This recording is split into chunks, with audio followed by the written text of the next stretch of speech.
Por otro lado, Netanyahu había dicho que iba a avanzar con todo sobre Gaza.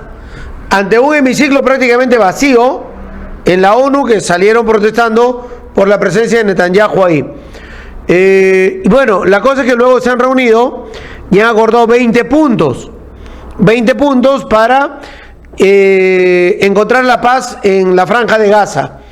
Pero se han reunido solamente dos actores. Trump, que era desde el principio de asumir su gestión como el intermediario, igual que lo hace con Rusia y Ucrania, y Netanyahu, que es del lado del Estado de Israel, que ha tenido el proceso con Hamas, pero también con los vecinos hacia el lado de Irán, hacia ese sector.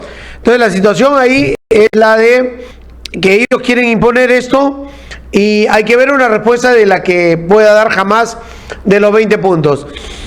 Algunos interesantes, otros controvertidos con respecto a lo que pueda suceder, pero solamente con dos actores. Y me pregunto, ¿dónde queda el Estado palestino? Al cual parece que Netanyahu no reconoce actualmente, como lo reconoce gran parte del planeta, incluido la Unión Europea, que se pronunció hace algunas semanas. Para conocer ese caso, para conocer a fondo las relaciones internacionales, los acuerdos internacionales y una política exterior que va variando de la diplomacia que tuvimos hace algunos años a estos actos que hoy encabeza Trump, ¿no?, que es diferente a la gestión diplomática anterior, tenemos a Miguel Ángel Rodríguez Mackey. Miguel Ángel, un abrazo desde Tacna, gracias por acompañarnos. Muy buenos días, Fernando, muchas gracias por la invitación, amigos de Radio 1, encantado de estar contigo, ¿ah? ¿Cómo ves este tema? ¿Cómo se lo explicamos en sencillo a los oyentes y televidentes de Radio 1 aquí en Tacna, Moquegua y en el mundo? Sí, en verdad, Fernando, es un tema muy complejo, pero vamos a decirlo de esta manera, es decir, el Medio Oriente tiene en Israel y en Palestina el problema más grave de toda esa región. O sea, el problema más grave de toda la región. El Medio Oriente en Israel y Palestina. Un brazo de Palestina al sur de ella, en Gaza, controlado por el Hamas,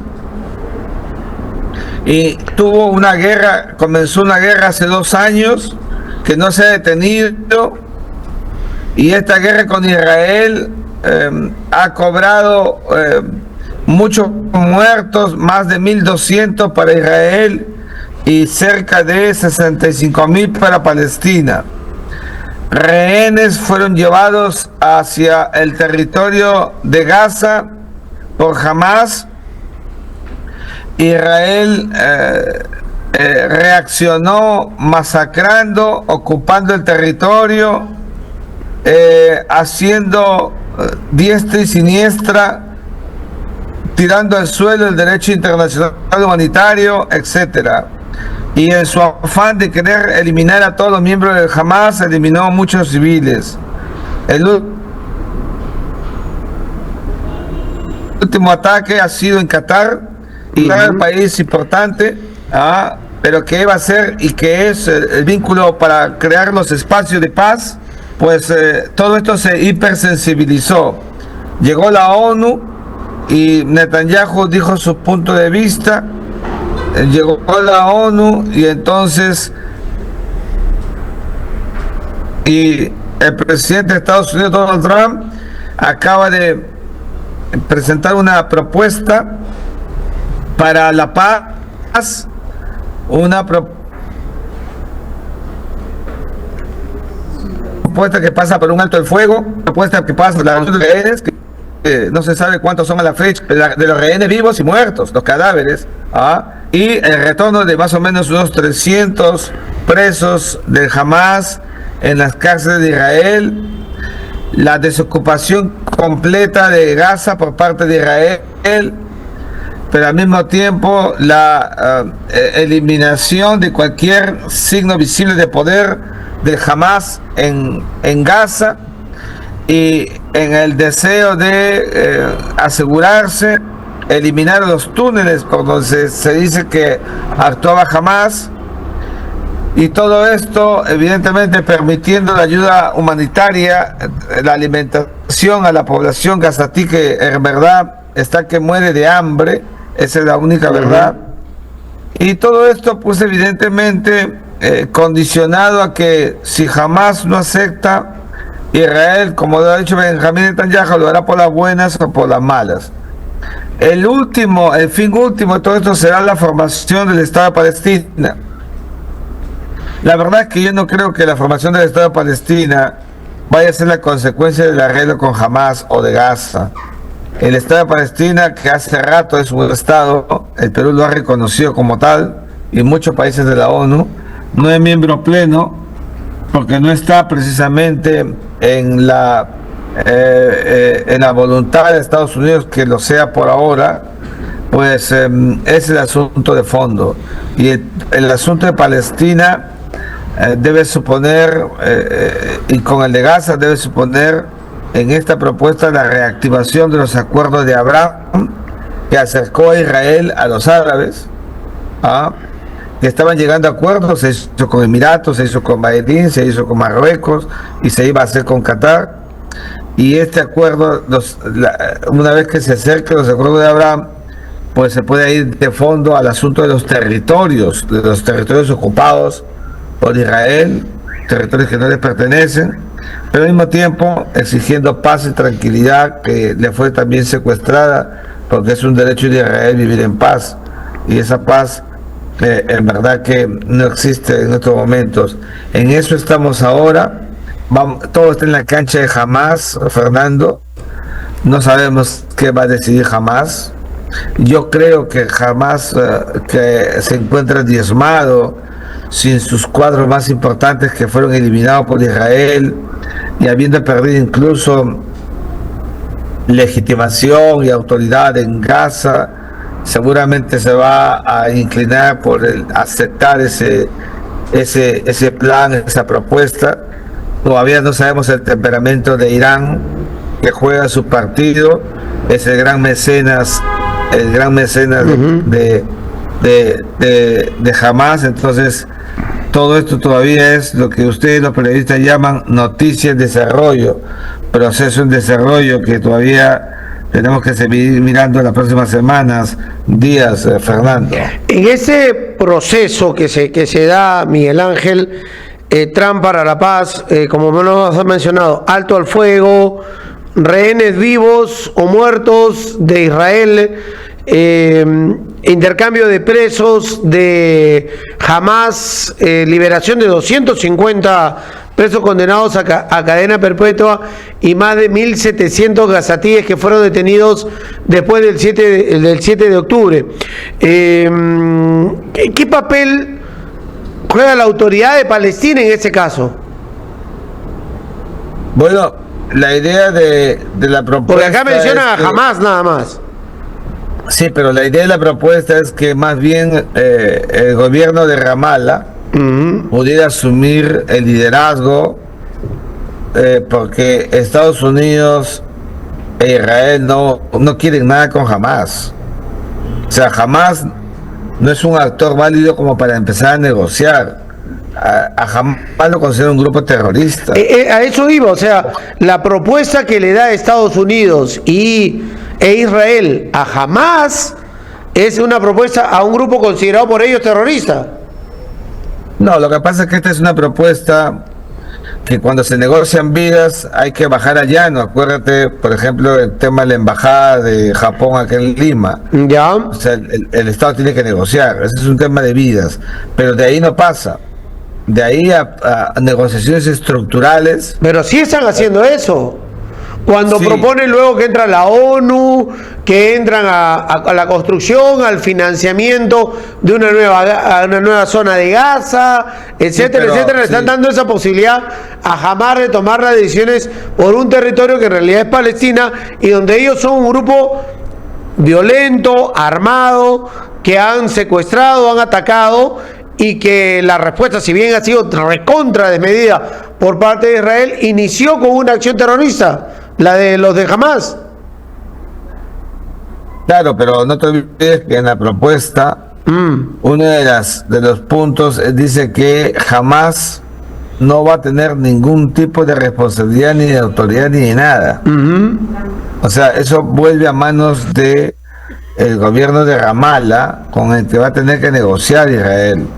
O sea, para Hamas es un actor de negociación en la primera etapa para la liberación de rehenes, pero no más, porque para Israel está claro que es un grupo terrorista, como te lo acabo de decir otra vez. Entonces ahí está entrampado, porque no sabemos si Hamas va a aceptar eso. Seguramente Hamas quiere creer en coyunturas y otra vez el ofrecimiento de liberarle líderes para ellos es importante, Totalmente, por eso es que lo más importante es que ellos van a querer negociar, pero la primera parte, es decir, liberación de rehenes, que es lo que le interesa a Netanyahu, y van a liberar otra vez la mitad de rehenes por el número proporcional a los palestinos presos. O sea, ¿habrá avanzado algo Netanyahu? Seguramente que sí, no sé en lo absoluto, pero no creo que jamás quiera volcarse a una negociación absoluta, tendida, sobre todo lo que han planteado Estados Unidos de América. Eso no lo van a hacer. Ahora, el primer punto dice: Gaza será una zona libre de terrorismo, desradicalizada, que no represente una amenaza para sus vecinos. O sea, jamás estaría dispuesto a deponer armas, ¿tú lo crees? Seguramente que sí, pero eso, como el propio Benjamín Netanyahu lo dijo en la conferencia de prensa, no sabemos si lo van a acatar o no, porque pueden decir ahora que sí, luego que no. Y segundo, como son grupos considerados terroristas, no convencionales, su arquitectura de pacta sunt servanda, o sea, su arquitectura de cumplir lo pactado es muy débil. O sea, pueden decir que sí y después de un rato decir que no. Es absolutamente débil y vulnerable. Y vulnerable al Estado. Porque se puede llegar a ciertos puntos, porque lo que dicen acá: Gaza será reconstruida en beneficio del pueblo de Gaza, que ha sufrido más que suficiente. Eso es un tema a largo plazo, reconstruir Gaza. 3. Si ambas partes están de acuerdo con esta propuesta, la guerra terminará de inmediato. Ya prácticamente jamás no tiene respuesta a los ataques que da Israel, que ellos continúan avanzando sobre Gaza. Las fuerzas israelíes se retirarán a la línea acordada para prepararse para la liberación de rehenes. Durante tiempo se suspenderán las operaciones militares, incluidos los bombardeos aéreos y de artillería, y las líneas de batalla permanecerán congeladas hasta que se cumplan las condiciones para retirada completa por etapas, dice, retirada completa por etapas. Pero ¿qué pasa si hay un intercambio? Que es lo que yo creo desde el principio quería Hamas, al llevarse rehenes, ¿no? Y hacer un intercambio con los de Israel. Israel inició la respuesta del ataque violento y no se ha llegado a eso. Pero ¿qué es lo que podría pasar si se quiebra todo? Mis presos, mis detenidos, o regresan a este lado o se van a Irán. Sí, es muy complicado todo lo que tú estás diciendo, pero es una realidad de que me queda claro que esta propuesta tiene un punto central para Netanyahu políticamente, son los rehenes. Yo no veo aquí una negociación. Es una presión interna. Es una total presión interna.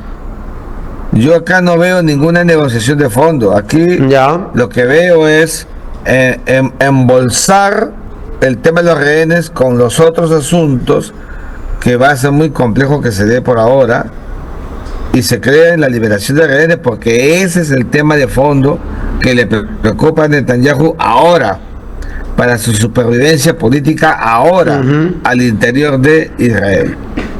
Y hay un gran problema, ¿no? Porque se mezcla lo interno con lo internacional y se utiliza la fuerza para mostrar el músculo y siguen avanzando, siguen matando gente, y hay una crisis humanitaria que la vemos todos a través de las señales que llega, claro, sacando y las fake news y todo, tratando de encontrar fuentes, pero es innegable la crisis humanitaria que hay en la zona, y desde el lado de Israel está este tema político interno que a Netanyahu no lo tiene bien parado desde que se iniciaron los secuestros, pasando porque los misiles de Irán pasaron a Israel, esa cúpula que tenían ellos, y demostró la debilidad del país. Y además, para seguir hablando de Netanyahu, recuerda que tiene una imputación objetiva ante la Corte Penal Internacional. O sea, él está por varios de los ámbitos de su propia acción política bastante vulnerable. Y por eso la única manera de empoderarse, de recuperar espacios, es mostrándose fuerte con Hamas y consiguiendo lo que hasta ahora ha hecho. Porque si tú miras, hasta ahora las negociaciones duran, son complicadas, frustrantes, porque todos quieren que vengan los parientes a casa, pero están logrando que poco a poco sigan volviendo los rehenes. Y seguramente ahora van a negociar, acuérdate conmigo, pero solamente una porción, que puede llegar hasta la mitad. Porque el día en que se acaben todos los rehenes, jamás se volverá más vulnerable que nunca. Claro, ese es también, si yo entrego rehenes van a venir por mí con todo, porque saben que estoy con rehenes, o sé las ubicaciones incluso de los cuerpos de los que puedan haber fallecido, y Israel quiere no solamente a los vivos, sino también los cuerpos de los que murieron en ese asalto o en el transcurrir del tiempo. Pero por supuesto, es una presión muy fuerte que tiene de las familias. Claro, y por esa misma razón es que yo sigo creyendo que toda esta negociación que hemos visto ayer en la Casa Blanca, los dos hablando de muchos asuntos, un poquito más, y también hablan otra vez de la Riviera Maya. Pero la Riviera en Gaza, ¿no? Porque dice, 11, se establecerá una zona económica especial con tarifas preferenciales y tarifas de acceso que se negocie con los países participantes, decía en una parte y se creará una zona de desarrollo económico, se creará un plan de desarrollo económico de Trump para reconstruir y dinamizar Gaza. Todo eso, pues, todo bonito. Eso en negociación se llama elementos distractor, ya que están allí para distraer, para generar los vasos concéntricos que permitan finalmente el acuerdo.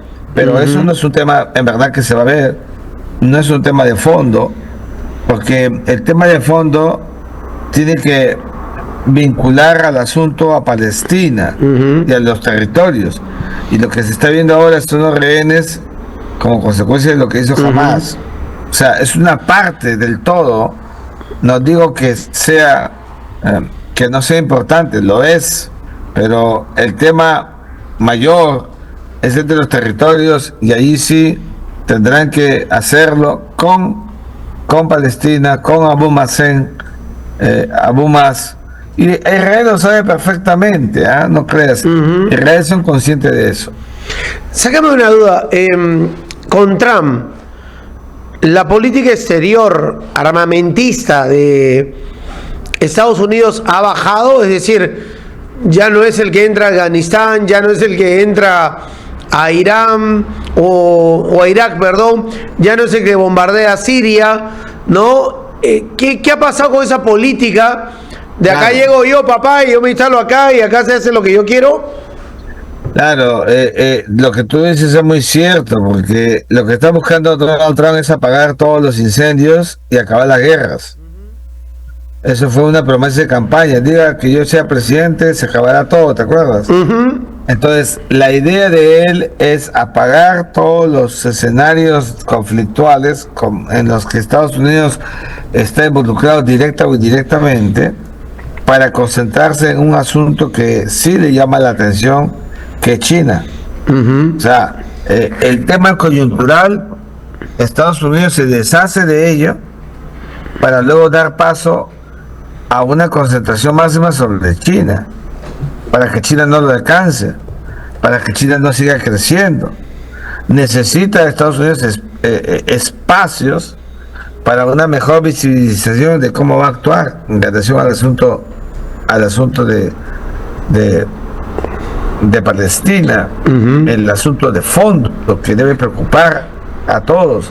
Y si este asunto de fondo no se aborda, todo será solamente soluciones coyunturales, hechas a la medida, con recetarios que no van a lograr su cometido 100%. Porque Trump ahora en la Casa Blanca ha declarado hoy, hace minutos, diciendo de que para encontrar la paz también entre Rusia y Ucrania tienen que conversar Putin y Zelensky. Sí. Y Zelensky ya lo dijo, no le cree nada a Putin. No le cree nada. Pues entonces aquí se ha perdido mucha credibilidad en medio de todas estas guerras. Los discursos han perdido potencia y los actores van cambiando. Tú miras nada más, van cambiando sus actitudes. Seguramente Netanyahu le dijo a Estados Unidos, no vamos a hacer nada, y terminó lanzando misiles sobre Qatar. Imagínate, ¿no? Porque eso fue inconsulto. Entonces, mira cómo va cambiando la dinámica internacional, la dinámica mundial. Vemos a un Benjamín Netanyahu, como lo hemos visto en su discurso ayer, no pareciera verse como tan subordinado como se puede haber creído respecto de Estados Unidos. Tiene su discurso propio, y ese discurso propio nos hace saber de la voluntad que tiene Israel para arreglar sus diferencias con Hamas ahora y con Palestina después en el asunto de fondo. ¿Hamas se puede convertir en un Al-Qaeda? Pero por supuesto que sí. Todos o sea, los te hablo porque Al-Qaeda fue, o sea, es un grupo formado en Afganistán, ¿no es cierto? Por los propios norteamericanos para enfrentarse con los talibanes a los rusos, luego de que ganan los talibanes y expulsan a los rusos de la zona de Afganistán. Estados Unidos quiere entrar a tomar control de las zonas ricas que hay ahí, del gas y otros, y los afganos le dijeron no, este es nuestro país, y Al-Qaeda con Osama Bin Laden se va generando en un grupo calificado por los norteamericanos como terrorista, lleva varios atentados hasta las Torres Gemelas. Luego de eso vienen los halcones de los Estados Unidos con Bush, con Condoleezza Rice, ¿no? Y otros que llevaron adelante las invasiones en el mundo, hasta que muere Osama Bin Laden en el gobierno de Obama, y lo arrojan su cuerpo al mar y todo. Pero en toda esta situación se produce un hecho, o sea, es que Al-Qaeda sale como grupo terrorista en la frontera de Afganistán y se difunde en el mundo. Y mucho de eso hay en los palestinos y también, por otro lado, en los musulmanes, ¿no? Que por el mundo se mueven y uno no sabe, porque lo dice la experiencia, son como lo que demostró Al-Qaeda con Osama Bin Laden, cédulas activas o inactivas que se activan en el momento que reciben una orden. Y eso yo creo que surge de esto, de las guerras, de la persecución, de la pérdida de territorios, etcétera. Sucede con las comunidades chiíes y todo lo que hay también allá en Medio Oriente, pero o sea, se genera esa reacción y esa que va de generación en generación avanzando hasta que terminan en actos muy violentos que el mundo ve en cualquier momento sorprendido, como sucedió en España, como sucedió en Francia y como ya lo vivió Estados Unidos. ¿Jamás puede llegar a eso? Mira, me queda claro que jamás no es Al-Qaeda, es considerado una milicia y por Estados Unidos un grupo terrorista. Pero jamás ahora está bastante diezmado y con un Irán que lo subvencionaba también diezmado. O sea, digamos que no es su mejor momento, pero por no serlo, no se exonera de que pueda radicalizar su discurso, como muy bien dices. Si, por ejemplo, en el escenario en que el desplazamiento de Hamas sea completo y asume la batuta el gobierno de Ramallah, lo más probable es que Hamas se convierta en un grupo que va a operar casi a un nivel de insurgencia extremis, porque ya no tienen poder y van a querer recuperar el poder que perdieron. O sea, estoy especulando de lo que puede hacer Hamas. Pero Estados Unidos igual, para Estados Unidos es un grupo terrorista y nada ni nadie lo va a cambiar y así lo van a ver hasta que no perciban que hay una auténtica y profunda paz en ese espacio del mundo. Muy bien. Miguel Ángel, un abrazo desde Tacna. Gracias por estar con nosotros y tratar de entender qué está pasando en el mundo. Gracias, muy buenos días con todos ustedes, Fernando. Un Chao. abrazo. Muy